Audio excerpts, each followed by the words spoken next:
Hi everybody. The only thing we're going to be looking at today is the final numerical method for approximating roots to curves and functions when algebraic methods won't necessarily be useful.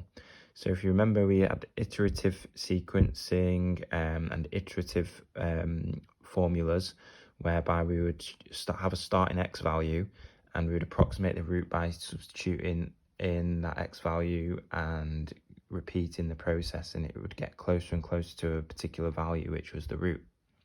Here we're going to do that, but it's a particular method where we use the gradient of the tangent and the root of a tangent of a curve at a particular point to get closer and closer to the root itself. So if you look at this diagram, the root of f of x that we're interested in finding is that circle there. So we've picked some starting point of x, which is x0, and we've got so if the x coordinate is x0, then f of x0 is the y coordinate, and we've drawn a tangent to the curve and it crosses the x-axis at x1.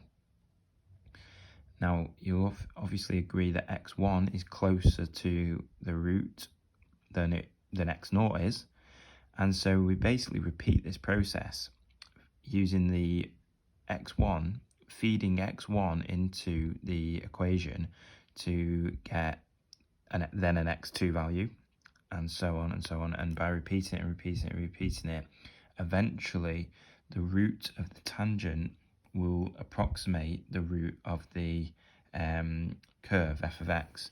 And so if I did that, I've got this x2 value here. If I carried it on, drew another tangent, I've got an x1 value, and that's almost at it anyway. And so the formula,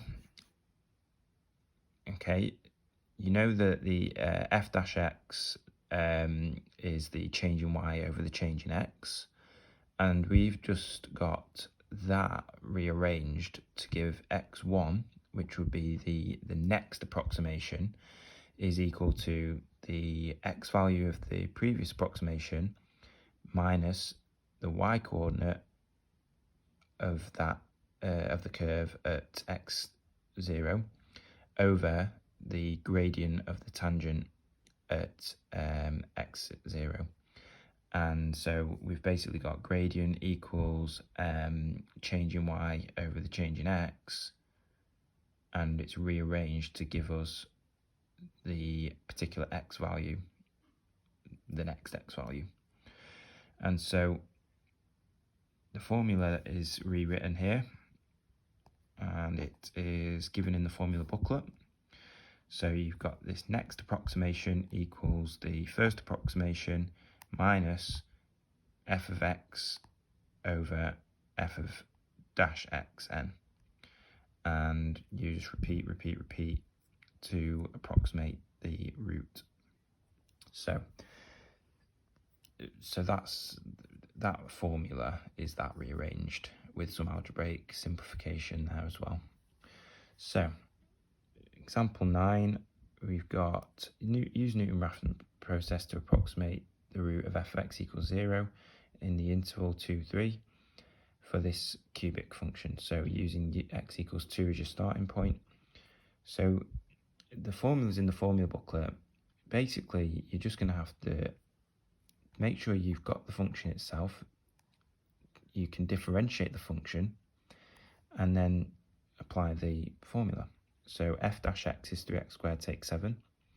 So xo equaling 2 as our starting point is going to feed into x1 equals 2, which is my xo, minus f of x, which is the original function, over f dash x, which is the differentiated function, which has the particular x value of the starting point subbed in, which gives me 2.6.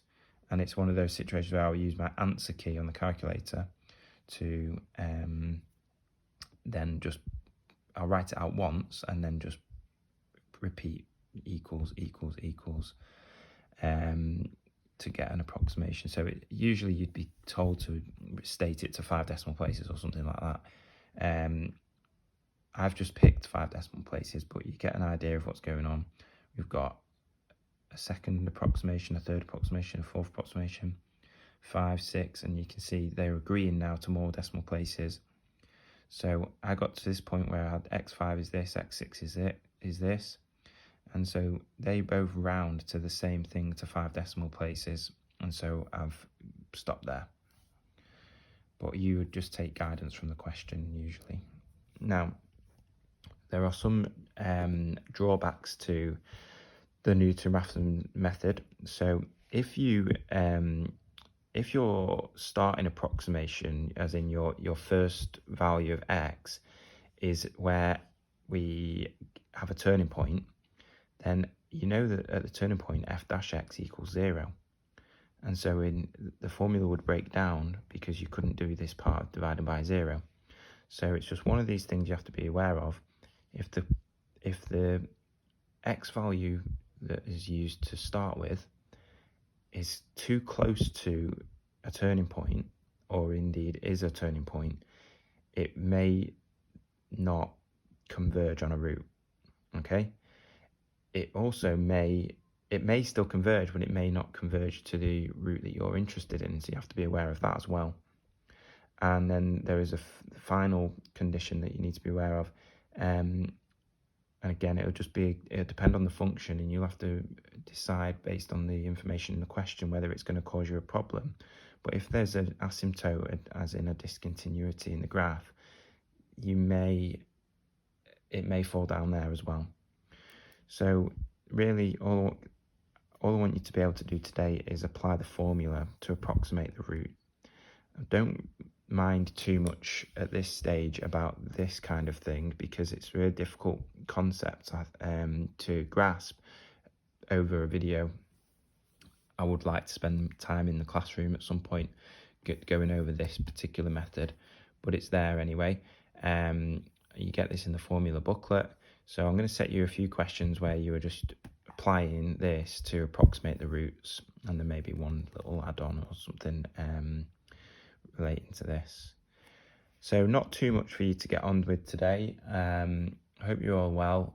There will be a homework set. It's exercise 34 on tangents and normals.